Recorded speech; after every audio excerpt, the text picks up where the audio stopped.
श्री राम जी के प्रत्येक क्रिया में मर्यादा है महाराज। पूरे इक्ष्वाकु वंश में, पूरे रघुकुल में मर्यादा अगर किसी ने स्थापित करी है तो राम जी ने करी है। राम जी ने कहा मैं आजीवन एक पत्नी व्रत बना रहूंगा, और ये मर्यादा केवल और केवल राम जी ने स्थापित करी है। राम जी ने दूसरा विवाह नहीं किया, जबकि देखा जाए तो राम जी के वंश में अनेक विवाह करने की परंपरा थी महाराज। आप देखो दशरथ जी महाराज जी की 3 पत्नियां थी, कौशल्या जी, कैकेयी जी, सुमित्रा अम्बा जी।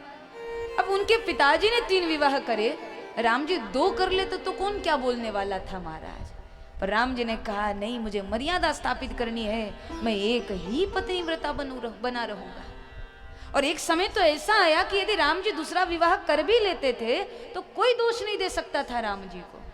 जिस समय सीता जी भूमिगत हो गई, धरती माता के गोद में जब सीता जी समाहित हो गई, और उस समय जब विश्व कल्याण के लिए अश्वमेघ यज्ञ करना था, तो उस समय राम जी राजा थे, और राजा को यज्ञ में बैठना होता है और सहपत्नीक बैठना होता है।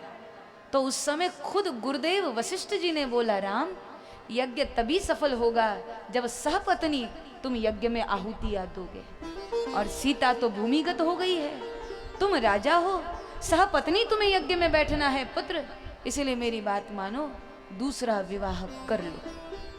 अब उस समय राम जी कर भी लेते तो कौन क्या बोल सकता था हमारा। गुरु आज्ञा थी, विश्व कल्याण की बात थी, राम जी दूसरा विवाह बिल्कुल कर सकते थे, बेझिझक कर सकते थे। लेकिन राम जी ने कहा नहीं, मैं दूसरा विवाह नहीं करूंगा। तो क्या किया, अष्ट धातु की श्री सीता जी की मूर्ति बनाई, और श्री सीता जी की मूर्ति बना करके उसमें प्राण फूंक करके वह मूर्ति अपने वाम भाग में स्थापित करी, और राम जी ने यज्ञ में आहुतियां दी। लेकिन दूसरा विवाह राम जी ने नहीं किया। ये एक पत्नी व्रती का ये मर्यादा ये केवल और केवल राम जी ने स्थापित करी है महाराज। वही राम जी ने एक और मर्यादा स्थापित करी कि जिस भी राज्य को मैं अपने बाहुबल से जीतूंगा उस पर शासन नहीं करूंगा, बल्कि वही के किसी व्यक्ति को, किसी सामर्थ्यवान को, किसी योग्य व्यक्ति को वहां की राजगद्दी पर बिठा दूंगा, मैं उसका अधिकार नहीं लूंगा। और राम जी ने यह मर्यादा स्थापित की, वरना यह नियम था कि कोई राजा अगर किसी राज्य पर आक्रमण करता है और विजयी होता है तो वो राज्य वो अपनी सत्ता में ले लेता है। पर राम जी ने ऐसा नहीं किया। राम जी ने किष्किंधा के राज्य पर विजय प्राप्त करी, पर वह राजा राम जी नहीं बने, सुग्रीव को बना दिया, सुग्रीव को अधिकार सौंपा। लंका पर राम जी ने विजय प्राप्त करी, चाहे तो अपने छोटे भाई लक्ष्मण को राजगद्दी पर बिठा सकते थे, या वो लंका का इतना बड़ा राज्य अयोध्या में मिला सकते थे, पर राम जी ने ऐसा नहीं किया महाराज। श्री राम ने उस राज्य पर विजय तो प्राप्त करी, पर वही लंकाधिपति रावण के भाई विभीषण को राजगद्दी पर बिठा दिया और वापस अपनी अयोध्या आ गए महाराज। ये मर्यादा राम जी ने स्थापित करी है, इसीलिए कृष्ण लीला पुरुषोत्तम है और भगवान राम ये मर्यादा पुरुषोत्तम है। मर्यादा स्थापित करी है राम जी ने। अद्भुत जीवन है महाराज। और जब हम राम को भज रहे हैं, जब राम के नाम का हम जयकार लगा रहे हैं, जब हम राम की उपासना कर रहे हैं, तो उसके साथ साथ हमको इन 9 दिनों में इतनी तो कोशिश करनी चाहिए कि उनमें से कुछ मर्यादाएं हमारी भी जीवन में आ जाएं। ये बहुत जरूरी है।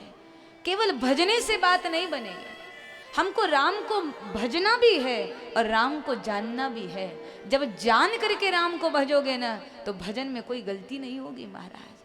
केवल जयकार लगाने से बात नहीं बनेगी, उनके जैसा बनना भी तो पड़ेगा ना हमको। और फिर राम राज्य की स्थापना होगी, तब राम कथा सफल होगी, तब सुनाना सफल होगा, तब सुनना सफल होगा।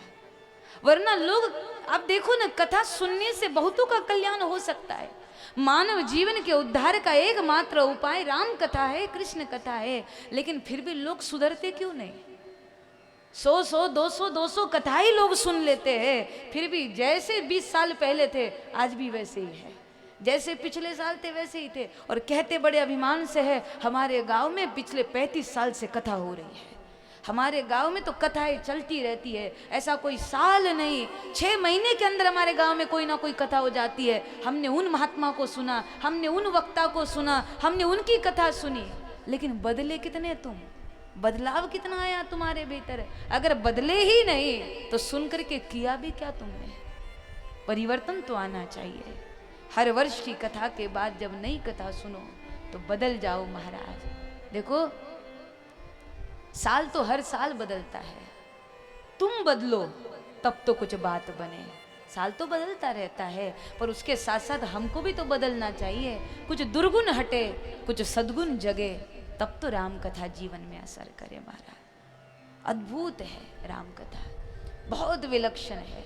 एक एक प्रसंग यदि मानस के एक एक प्रसंग पर अवलोकन करो ना आप, तो इतना कुछ देती है राम कथा कि आदमी को कोई और ग्रंथ सुनने की जरूरत ही नहीं पड़ेगी, पर सुने और समझे महाराज, तो अद्भुत है। और इसीलिए श्री तुलसीदास जी महाराज जी ने इसको गाया है, इसको बाचा है, इसको बोला है।